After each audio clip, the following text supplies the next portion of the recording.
So hello guys, so आज चाहिँ हामी कम्प्युटरको ओल्ड इज गोल्ड बुकबाट सल्युसन गरिरहेको छौँ। आज चाहिँ हामी लेसन 7 गर्छौँ। यो चाहिँ लेसन 7 को पार्ट 1 भिडियो है।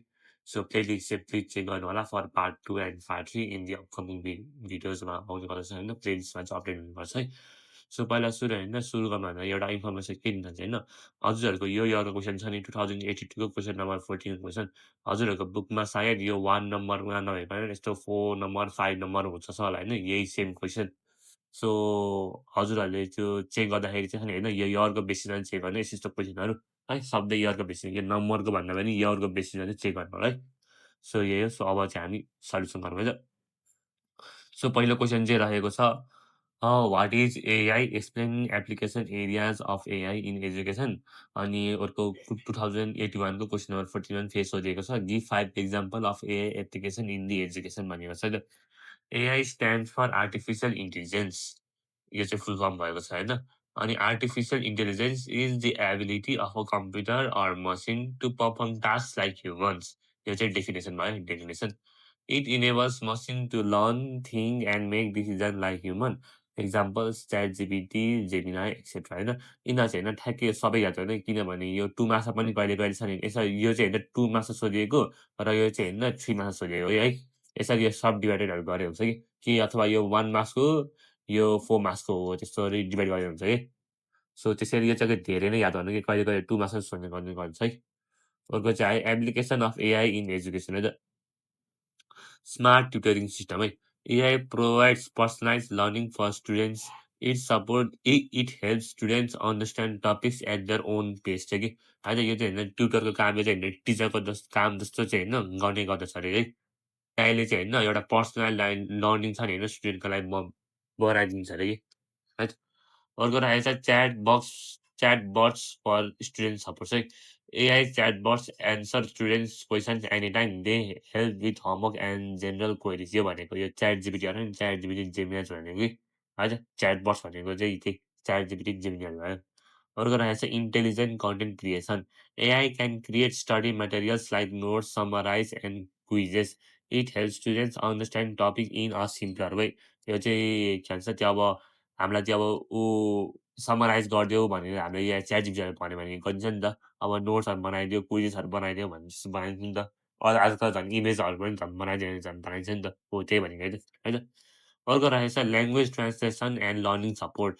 AI helps translate content into different languages for better understanding. It supports language learning through tools like speech recognition and pronunciation correction. जस्तै अब हामीले अब होइन कुनै अब हामीलाई इङ्ग्लिसमा त्यो वर्ड थाहा छ होइन, नेपालीमा वर्ड थाहा भने त्यो इङ्ग्लिसबाट नेपाली कन्भर्ट गर्ने नि त, अथवा नेपालीबाट इङ्ग्लिसमा कन्भर्ट गर्ने नि त। हो त्यसरी चाहिँ होइन एआईले चाहिँ हेल्प गर्ने गर्दछ। सो यही हो, हजुरहरू स्क्रिनसट लिँदा भयो यो क्वेसनको एन्सरको। ए यो 1 र 4 है। ओके। सो अब चाहिँ हाम्रो अरू क्वेसनको लागौँ। अरू क्वेसन चाहिँ रहेको छ 2081 को ग्रेड इन्क्रिमेन्टको सेटएको question number 14। Define robotics, explain the application of robotics in various field such as industry and health care भनेको है त। So 8 number robotics is the branch of technology that deals with designing, building and operating robots. यो चाहिँ definition भयो है। Definition.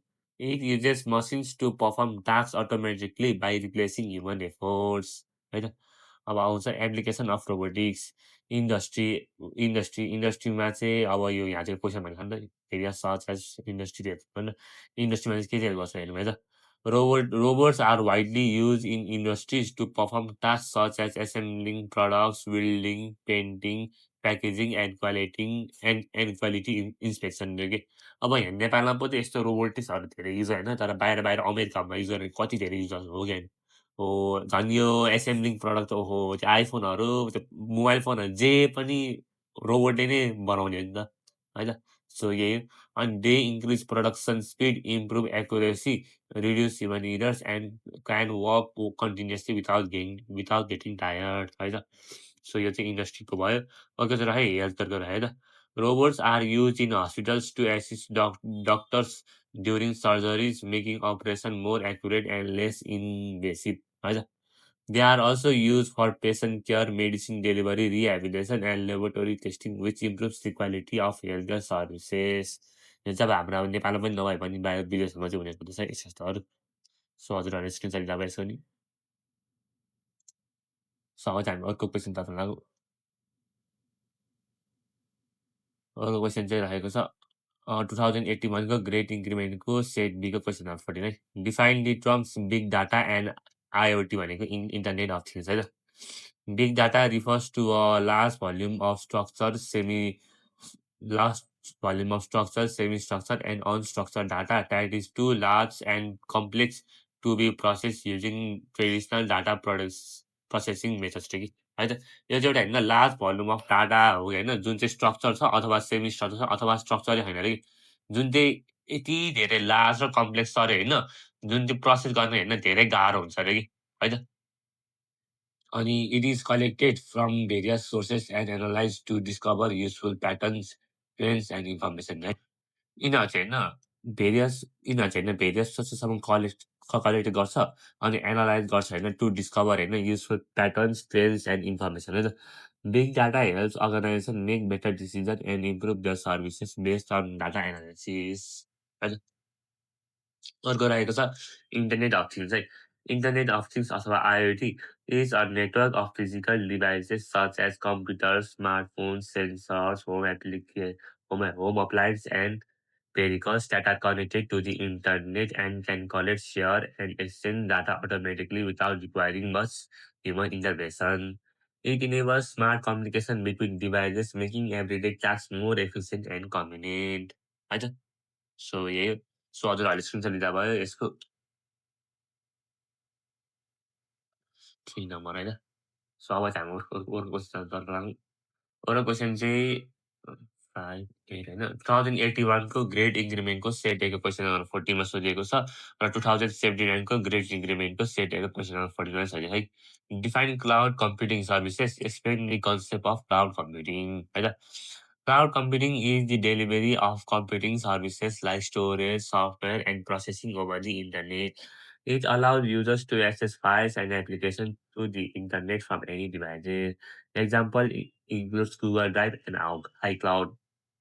यो त हजुरहरूले यो त नर्मल डेली लाइफमा यो युज गर्छ होला थाहै भएको होला अनि त्यसरी आउँछ एडभान्टेज अब हेरे यहाँतिर होइन यो डिफाइन र एक्सप्लेन होइन हामीले एडभान्टेजहरू लेख्दा नि केही फरक पर्दैन है किनभने अब एक्सप्लेन अब क्लाउड कम्प्युटिङको बारेमा अब हामीले भनेको हुन्छ यस्तो यस्तो छ भनेर एक्सप्लेन गरेको हुन्छ होइन सो कस्ट इफेक्टिभ आइपरेको Cloud computing helps to reduce the cost of buying expensive hardware and maintaining it.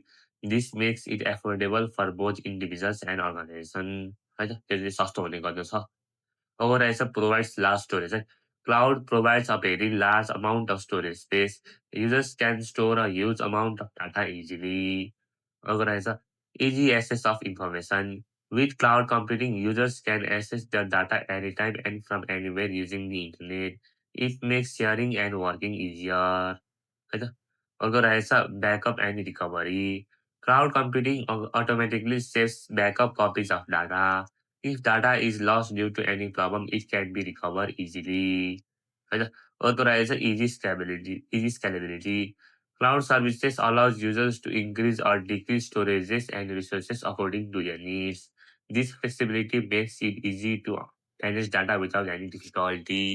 है त सो यही स्क्रिनसट लिँदा भयो हजुरहरूले सबै चाहिँ हाम्रो अर्को क्वेसनतर्फ लागौँ अर्को क्वेसन चाहिँ रहेछ 6, 10 र 13 है त 6, 10 र 13 2080 को ग्रेट इन्क्रिमेन्टको सेट बीको क्वेसन नम्बर 14 2079 को सेट एको क्वेसन नम्बर 14 र 2077 को सेट डीको क्वेसन नम्बर 7 है त यो चाहिँ पिबिआई भन्नुभयो जुन चाहिँ रिपिट भएको रहेछ give any 5 examples of AI related application explain the popular 5 application areas of AI what is AI describe the application of एउटै क्वेसन हेर्नु न 3टा तरिकाले डिफ्रेन्ट तरिकाले सोधेको हो कि होइन हो सो धेरैभन्दा धेरै क्वेसनहरू चाहिँ यस्तै हेर्नु पऱ्यो कि प्र्याक्टिस है गेम प्लेइङमा होइन एप्लिकेसनमा होइन पहिला सुरु रहेछ होइन एआई चाहिँ गेम प्लेइङमा चाहिँ युज गर्ने गर्दछ AI is use in games to create smart opponents that can compete with players this makes games more interesting and challenging है त अर्को रहेछ speech recognition AI helps computers to understand human voice it is use in voice assistant like Siri and Google assistant to give quick responses है त अर्को रहेछ robotics. AI is used in robots to perform tasks automatically. These robots are used in industries, hospital, and even in homes. होइन अर्को रहेछ education. AI helps students in learning by providing smart tutoring and personalized study materials. It also helps teachers in grading. होइन अगर ऐसे health घरमा पनि use हुने गर्दो रहेछ। AI helps doctor to detect diseases and suggest treatments. It is also used to analyze medical reports quickly. So यही हो। सो हजुरहरूले सुनसान लिँदा भयो यसको।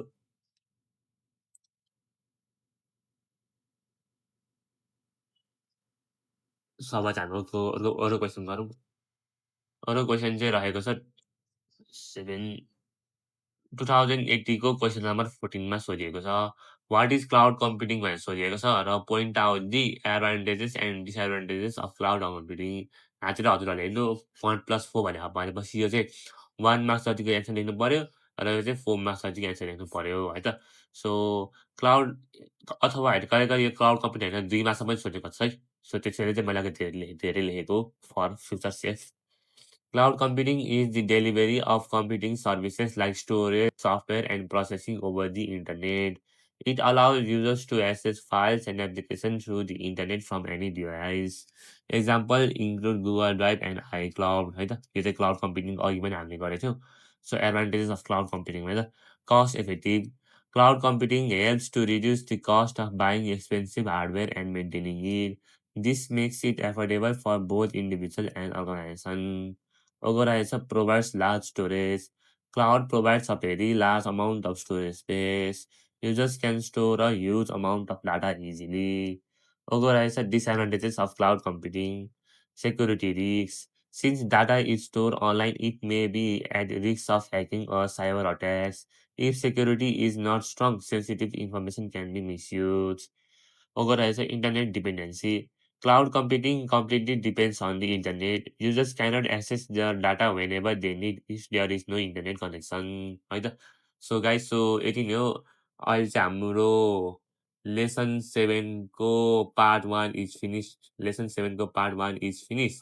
So stay tune for part 2 है। Stay tune for part 2। Thank you.